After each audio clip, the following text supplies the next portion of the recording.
besøgelse ud. Men jeg tager det roligt. Jeg kan umuligt ophidse mig. Det er bare sådan at sætte mig her og slukke for musikken.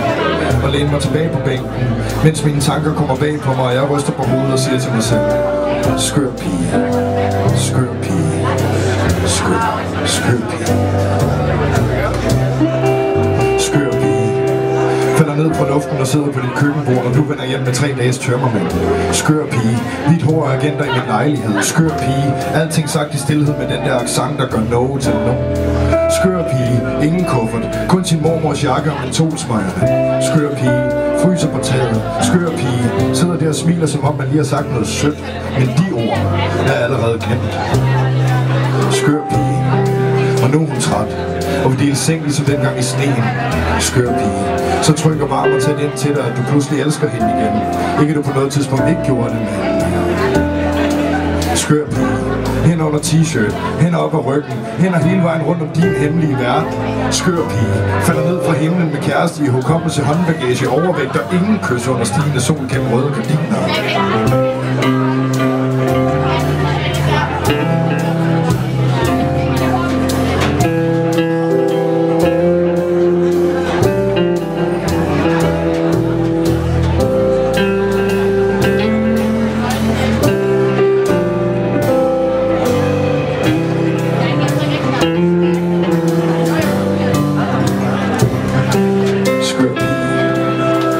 Ved siden af hende og prøver at sove. Skør pige. Danser gennem minderne fra dengang, da du var gået.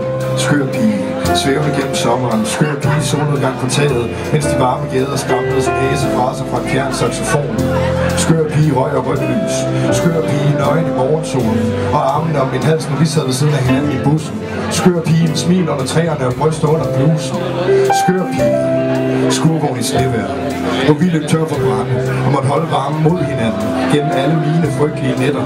Skør pige, der frøs og rykkede tættere, mens jeg langsomt gled væk og forsvandt i fyrværkeri i Frankrig, mens hun sad alene tilbage og græd.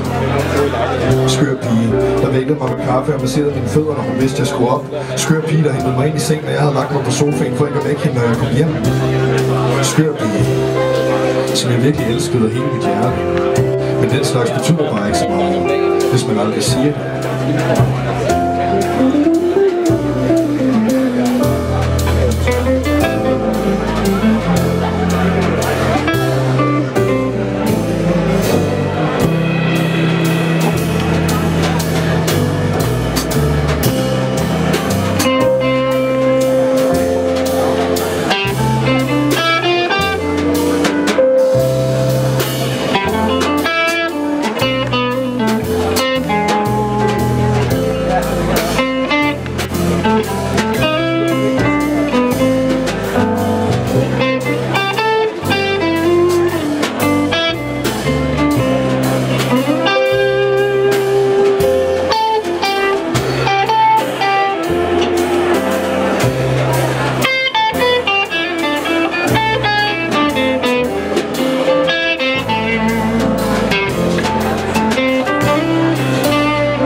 Morgen igen.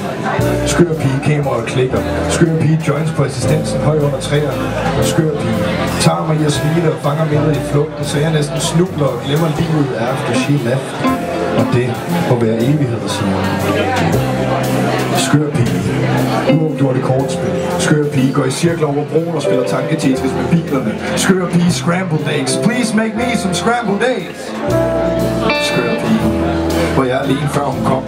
Det er alene, når døren lukker bag hende igen. Skør pige, pirouetter og håndflader mod gulvet. Den samme sorte top som altid. Og hendes hud vil aldrig glemme mine hænder. Skør pige, roder rundt i hovedet. Ønsker intet ondt. Jeg troede i et kort sekund, at livet ville vende. Men afsked er mit instrument, og kærlighed er hurtigt glemt. Og nu er pigen hjemadvendt, og sådan vil det altid ende. Skør pige, lykke til. Skør pige. Farvel.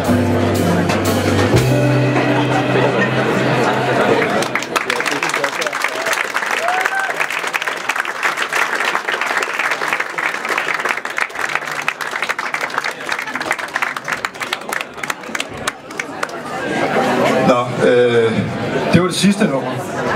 Så inden vi spiller ekstra nummeret, vi har ikke nogen steder at gå hen, så det er virkelig dumt til sådan. Wow, hvor var vi? Så inden vi spiller ekstra nummeret, så vil jeg lige fra god undskyld præsentere bandet. Jo. Der er Jakob Schødt på trommer.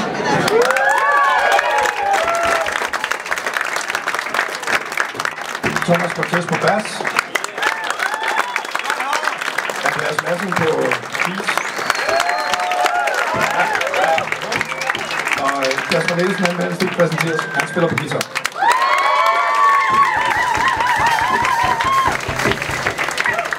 Og Tobias, han siger ordet. Tobias.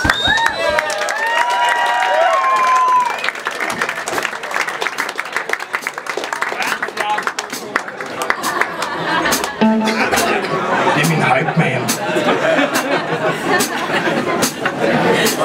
Slutter af med en historie om, hvordan jeg skriver de her tekster. Go!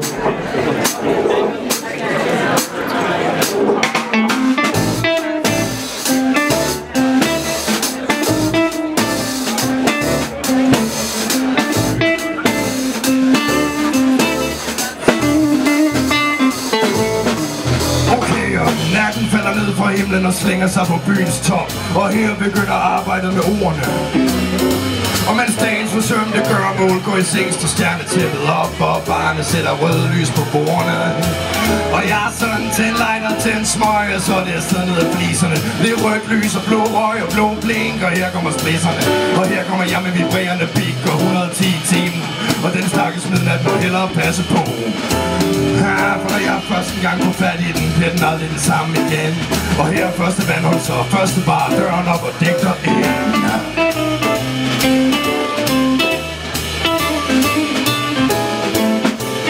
Kan jeg bede om en stor gold classic tak, eller 50, lad os sige det passer. For der er lidt mere jazz, jeg vil stille en klassiker stået, så jeg er en verser. Så er det noget sprog frem, så er digtet i gang, jeg kan mærke, at ordene presser. Lad mig tage den med, helt med. Der er ingen glæde som maven fuld af ølfornemmelsen, og aften endnu uskyldig med åbne barer, åbne døre og åbne muligheder. Og 100 uforudsigelige sammenstød med livets ufravigelige tilfældigheder.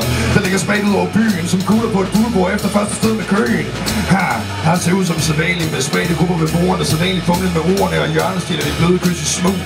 Og det er sådan bare er midnatsklokker kommer her som et upersonligt sendebud, der driver mig mod næste bar, døren op, digter ud.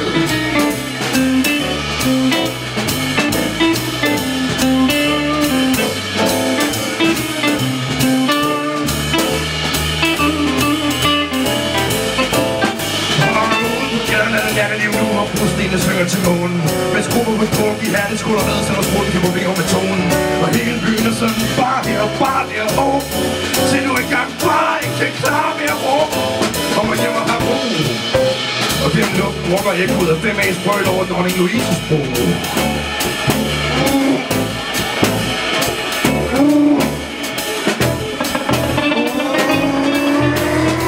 Omklanger ringklokker, hele København rocker. Fornuften i en gave stokker, denne natte livsstil lokker. Glas på glas gør sjælen ren, så jeg går tørstig ind på La Fontaine. Rød vægge, jeg er verdens bedste sted at være. Med jazzlyd og jazzlys, bare en temmelig jazzet atmosfære. Her er ølene rigtig kolde. Så kold som blikket i den lettere overvægtige kvindelige, der fine skyllet ned stinkende nat på chaufføren. Man fumler lidt for længe med mønterne i en eller anden tårn. Hyldet bus for at afgå en hver tirsdag nat sovende by. Spøjt til side, jeg bestiller en til. Den første tårn kompanjerer midnattens magiske mellemspil.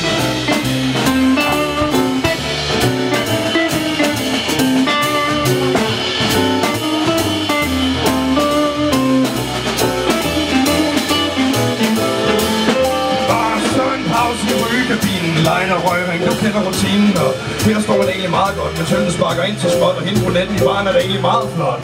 Og jazzen supplerer sig snakken og grinen. Jeg læner mig bare tilbage og falder i stæver. Jeg glemmer lidt, hvad det var, jeg kom for at lave. Jeg må hellere se, at jeg kom i gang igen. Men pludselig sker der ikke en skid, hvor gik ordene hen. Så skriv dog det liv i en forbandet pen. Bare et par løsord om natten er alt, hvad jeg kræver. Men der sker bare ikke noget. Og jazzen roder rundt i hovedet.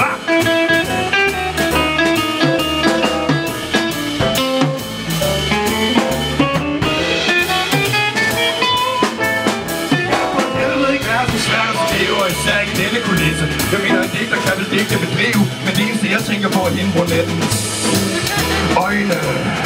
De brænder huller i sjælen, hendes fingre danser på disken, hendes hår hyldes i natten, og hendes skuldre så indbydende nøgne. Og jeg vil gøre alt for at turde sige goddag til hende. Jeg vil skåde pinden og falde på knæ for hende, men mit hus er intet bedehus. Og jeg vil ønske, de bare gad spille en blues. Der går!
Bare en temmelig jazzet atmosfære. Jeg er næsten meget mere jazz, denne stakkels nat kan bære.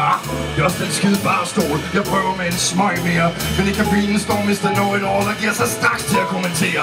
Og jeg har lyst til bare at skrige ham i fjeset. Jeg kom for at skrive, ikke for at konversere.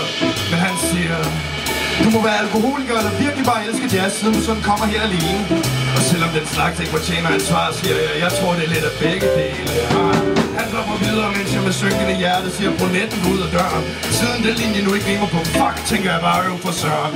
Jeg øv for søren og satan i helvede. Fanden tager det forbandede liv. Og når det så er sagt, så glem det brunetten og sæt dig og skriv. Sæt dig og skriv som den digter du er. Eller er det du digter bare engang blære. Bare noget du siger for at definere dig selv. Og hvis det er sådan det er, så slår dig selv ihjel. Med den tanke i hovedet, det tæller sig tilbage på pinden. Selvom jeg efterhånden mest af alt bare har lyst til at forsvinde. Ud af jazzen, ud i natten, bare væk fra det her. Men jeg er simpelthen nødt til at få skrevet noget mere, før jeg kan gå hjem og i seng, så jeg bliver. Det er bare endnu en nat med glas på glas på glas. Det er den samme gamle kamp med ordene, og jeg bliver aldrig tilfreds. Og det er sådan den går, man må tage hvad man kan få. Mens jeg tænker den tanke til sidste selskab jakker på. Gør så klar til at gå. Og hey, i morgen er der en dag igen. Men den her er slut, og nu må jeg hjem. Og uanset hvad, så kan jeg det da et skud.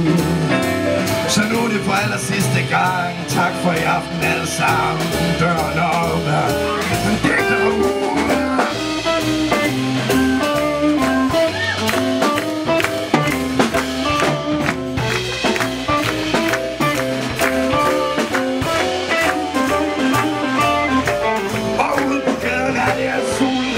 for helvede og varmer langsomt byen op, mens morgentonen ruller hæst over sporene.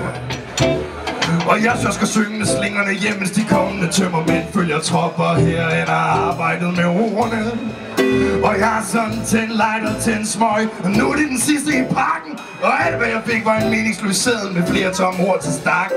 Hele livet er sådan skrivning, skuffelse, fadøl og rastløshed. Det var egentlig meget fedt. Nu må jeg da lige skrive den ned. Hvordan staver man til A-bus? Der rimer på kulisse. Fedt.